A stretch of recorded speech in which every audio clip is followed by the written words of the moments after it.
I'm Shannon Skinner, and this is a show where you meet extraordinary women. In the first half hour, you're going to meet Gail Nyberg, who is the Executive Director of the Daily Bread Food Bank. And later in the segment, before we take a break, I have my regular Good to Know Minute when I ask my guests for their top tip on creating a successful life, and you're going to hear Gail's. In the second half of today's show, we're going to be talking about opera and making a wish. So if you're intrigued, stay tuned. My first guest, Gail Nyberg, is the Executive Director of the Daily Bread Food Bank, the largest food bank in Canada. Wow. Hi, Gail. Hi, Shannon. It's nice to have you here today. Thanks for having me. Yeah, now, I know that it's a busy time for you because as the Executive Director of the Daily Bread Food Bank, I know that you've just kicked off a drive. Yes, we have three drives a year, and this is the spring one. It's around the Easter time, and it's pretty busy because we're out in parking lots with Breakfast TV raising money and raising food, and there are independent drives across the city. We're in Loblaw stores, in the Metro stores, so we're out and about trying to raise food and raise the awareness of the food bank and the need of those who use the food bank. How many food drives do you run a year for Daily Bread? We run three. We run one in the spring, we run one in the fall around Thanksgiving, and we run one in December as the winter holiday drive. Right. So now what are your goals for this year's, this particular food drive? This particular drive is 250,000 pounds of food and $250,000. That was our goal last year. We did make it, but we had to extend the drive by a week to get there, and so we're hoping this year that we can raise enough awareness that we don't have to extend. 250,000 pounds. Wow, that's a lot of food. It sure is. It certainly is. But during the holiday drive, we raised over £1 million and over $1 million. And we have a need here in Toronto that's just going to scratch the surface, because the spring drive is one of the more important ones because we have to restock the shelves before summer. But much of the money that we have raised for purchasing food will be used over the summer to make sure that people don't go hungry in the summer. Now, before you were with the Daily Bread, you were, for quite some time, you were involved with the Toronto District School Board. Yes, prior to coming to Daily Bread, I was first involved with the East York Board of Education for 12 years. I was a trustee and then the chair of the board. And then Mike Harris, you might remember, in 1997 said we would be one board and one city. Right, and yes. So we had a large amalgamation and election, and I went to bed where there were 7 chairs of the board and 7 school boards, and I woke up one day and there was 1 school board and 1 chair, and that was me. And it was a fun time, but it was pretty busy. Were you the first female chair? No, I was not I was the first female. I was the first any kind of chair of the course, Toronto District School Board. Yes. So, but no, actually, the Toronto District School Board has a history of. There's a male chairman right now, but there had been, after me, all women chairs. Oh, isn't that interesting? Now, would you say that you're a champion for the underdog? Well, certainly in the kinds of career choices I've made, I have. I mean, certainly in education, I was always championing and advocating for kids and for funding for kids and for school board. And after I left the school board, I had a short stint with an organization called the Federation of Metro Tenants, and my role there was to champion for tenants and to make sure that tenants understood their rights and responsibilities, because as tenants you have responsibilities, and that I did that for 2.5 years. And then certainly I would say this is championing for individuals. At the school board, I was part of a group that started breakfast programs. So I think that's what got me involved in that concept of feeding people. What of all the things that you've done so far, and being this sort of the champion for the underdog, what has really touched your heart the most? Well, I think it was the breakfast programs in the school system, and it's what got me interested in Daily Bread, because when we started breakfast programs, one of the things, we started them right across the city. I mean, they had been in some boards and not in others. And, understanding that kids who came to school who were hungry, really you were kind of almost throwing your money away in trying to teach them, because you don't learn very well if you're sitting there hungry. And that touched my heart. And what that, I think, kind of taught me is that hungry children come from hungry families, which is one of the reasons why I chose to go to Daily Bread after. Was this anything you ever experienced in your life? No, actually, and you can tell by looking at me, I've not went hungry. No, I grew up in northern Quebec with a single father, actually, over 50 years ago, this is an interesting story in itself, but hunger and poverty was not anything I ever experienced. Who would you say had influenced you the most to be who you are today? I think it's my father. If you think about being raised by a single father, it certainly didn't happen very often 50 years ago. So if you're back in 1960 in a small northern town, my father decided that that he would raise me, and with the help of some neighbors, and he was a pretty good man, and I would say he influenced me the most. Is he still around today? No, he's not. Oh. Now, what drives you? When you wake up in the morning, what is putting that kick in your heels? Well, people ask me that all the time, and I don't really know. I like my job. I've always liked my job. I've always kind of thrown myself into doing what I do, and doing it very enthusiastically. But there's no one thing that says, "Oh, Gail, you got to get up and do this." Now, let's talk a bit more about the Daily Bread and its services. As we were speaking earlier, you were saying that there's some people have a misconception of what the services are, what it does, and so maybe can you enlighten us? Yeah. A lot of people think that Daily Bread is like one large food bank, and all of the poor people in Toronto come to it, when in fact, if it was really named correctly, it would be the Daily Bread Food Distribution Center. So our role is to bring in food and money, and then redistribute it out to a series of 170 member agencies, some of which are food banks, some are meal programs, breakfast programs, and in those programs, there are volunteers or staff who are distributing the food, and then we have staff at Daily Bread who also goes out and supports them, make sure that they understand safe food handling techniques, make sure that they're operating in a dignified manner, and help the agencies. It's not like a policeman kind of thing, more as a help, because we can have all of the food we want in one place. It's not going to help. We need to bring the food where the people live.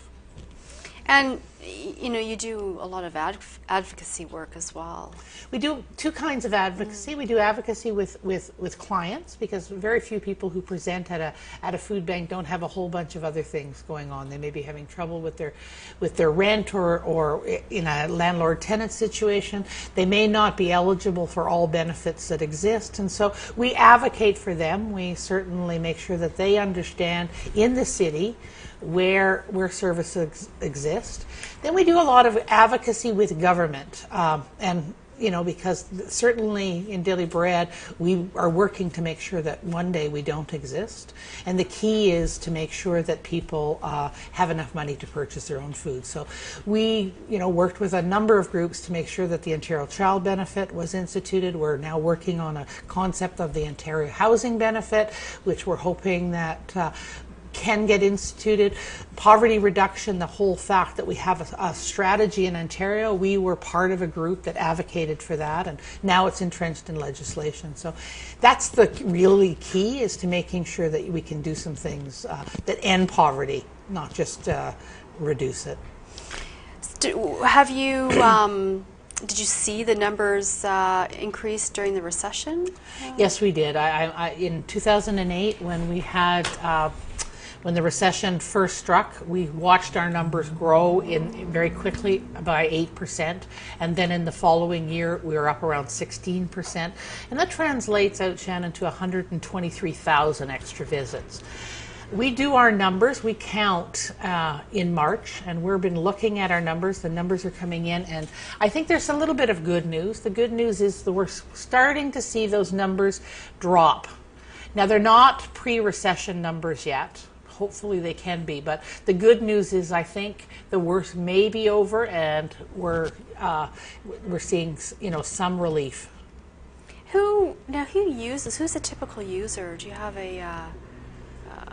is there a typical profile, or what are the requirements, or the criteria to be able to use your services? Well, there's no real profile, but I say to people, if you're on a TTC bus and you look left or you look right, look behind you, chances are someone there has used one of our services.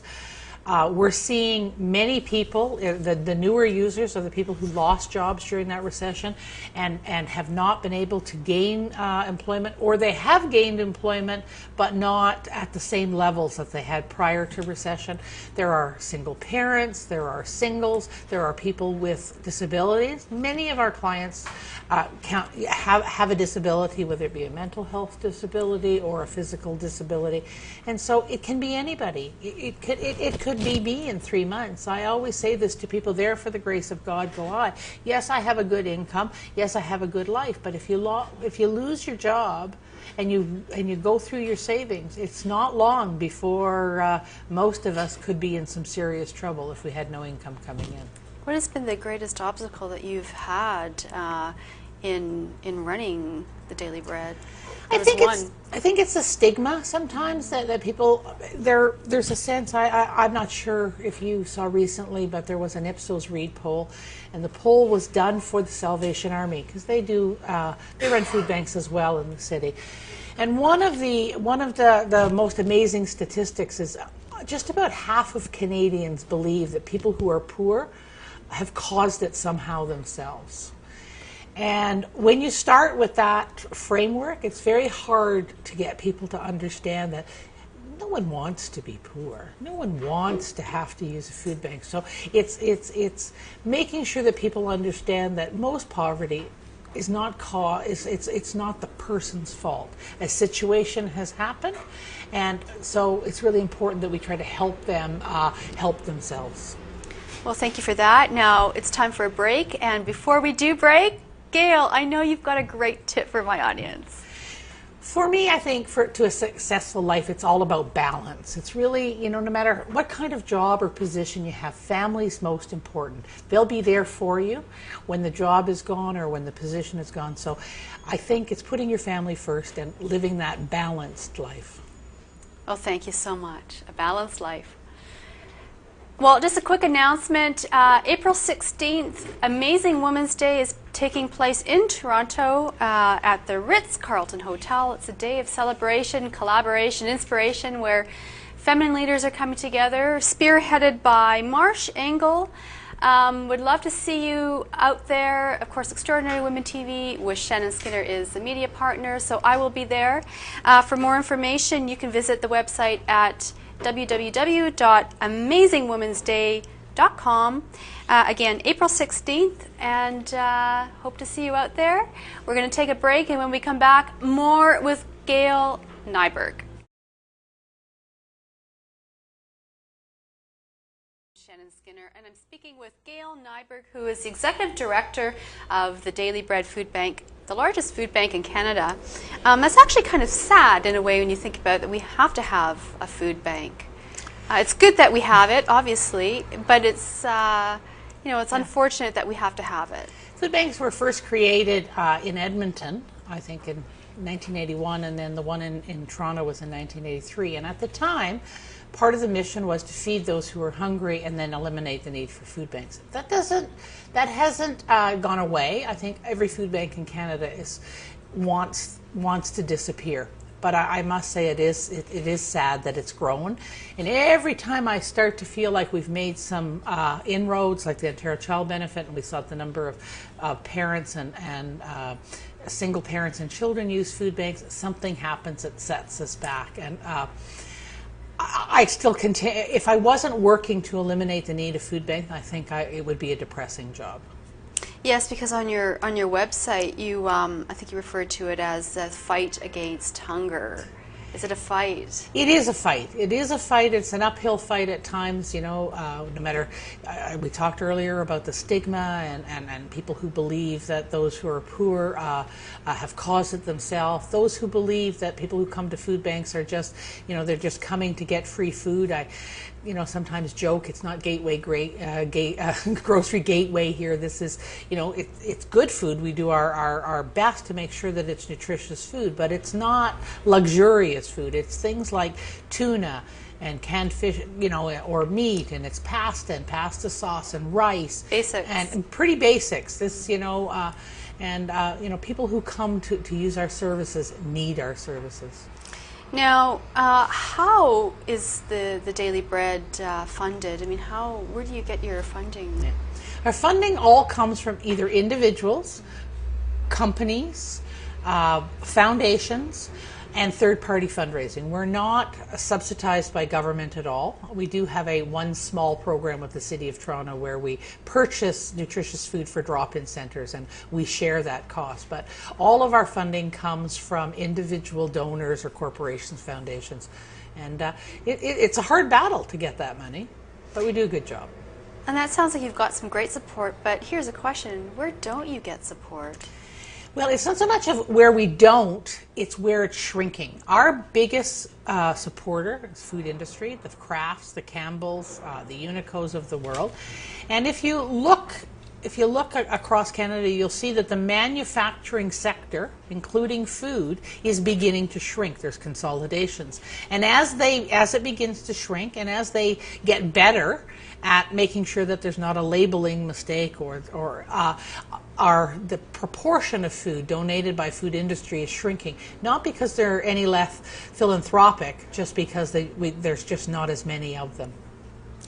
Do you think that, is it possible that food banks are actually part of the problem?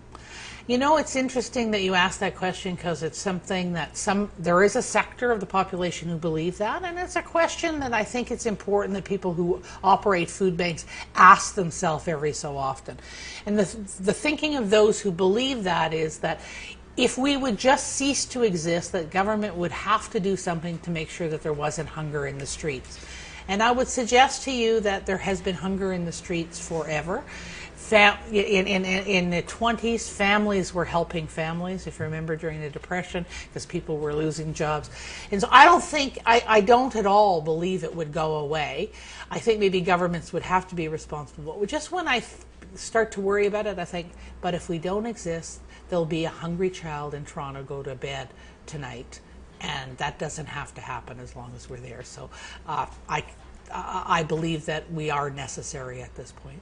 What do you think is the solution to hunger? I think there's no one solution. One of the main solutions is a structure within our assistance system that takes people out of welfare, helps them get jobs, subsidizes them to get work, or subsidizes them to work if the salary won't pay it, so that people have enough money. And it's restructuring the support system and when someone can't work, making sure that there is enough money to be able to feed themselves. I mean, if you look at Ontario, the ODSP rate, those are people who are disabled and can't work. That is not enough money to pay rent and live properly. So we need to support those people who can't work to make sure there is enough money that they're not having to use food banks. Now, we talked a little bit about earlier, a little about the stigma and labels that that we, on generally speaking, put on poor people. You know, what would it take for us? This is a big question, but what would it take for us to try to eliminate that stigma? Well, I think it's an understanding. I think people who come into food banks and talk to people who are working in food banks and talk to people then become more informed. Like one of the biggest ones, and I think about this all of the time, and in fact I almost perpetrated it a little bit earlier, is that just because someone's heavy, they can't be hungry. But we know that if you eat at the beginning of the month when your check comes in and you eat carbohydrates and non-nutritious food, and then you're hungry and you're up and down, that your weight fluctuates. That's why many people who are poor are obese. It doesn't mean that they're overeating. It's that they're overeating at times and undereating at other times. And so it's understanding that kind of thing that helps demystify the whole concept of poverty and who people are. Has anyone in Canada really gone hungry since the advent of social assistance? Absolutely. People go hungry all the time. We just scratch the surface. We know that. We know that there's a whole range of people who don't come to food banks or meal programs because they don't know them, they don't understand them, they might have some mental health issues, they're too proud. There's a whole range of people who don't come. Has anyone actually starved to death in the streets of Canada? I don't think anybody just, became skin and bones, but many people have died because of chronic malnutrition from not eating properly. Now, and of course money is a big factor, the lack of funds. Now, let's talk about money from a different standpoint, though. Can money make us happy? I kind of joke and say, they say it can't, but I say, let me try. I don't think it can make you happy. Only you can make you happy. Your partner can't make you happy. Your partner can make you sad, but your partner can't make you happy. Happiness is something that's within. And I think only you can make yourself happy. So I think money can make your life better sometimes, or it can make it worse, but it can't make you happy. Now, let's just talk a little bit more about your food drive. Where can people get more information about it if they want to get involved? Do they donate? They can come to our website. Right. It's dailybread.ca. And you can find out how to run a food drive or how to give money. You can drop off food at any fire hall in the GTA. They take food all year round, and they get it to the local food banks. And you can drop off food during this drive at any Loblaws, Real Canadian Superstore or No Frills, or participating Metro stores. Wow, there's a lot of options there. There certainly are. There's no reason that you can't give if you want to give. Well, that sounds really great. What's next for you? Well, I don't know. I'm quite happy with what I'm doing. I don't plan to leave, but I'm always I never say never, except for politics. People keep asking me if I'm going to run for politics, and I can say never. Did that, been there. I have that T-shirt. Thank you very much. Well, you're certainly leaving a fantastic legacy in the city of Toronto. So. With your work that you're doing, so I thank you. Thank you for having me, Shannon. I really appreciate it. Yeah, it's been fantastic. Well, all the best with the drive, and I'll follow up with you to see how it went. Okay. And thanks again so much for being on the show. Like I said, thanks for having me. When we come back, I'll be joined by Tanya Chanchuli, who is the founder and executive director of Wish Opera. So stay tuned.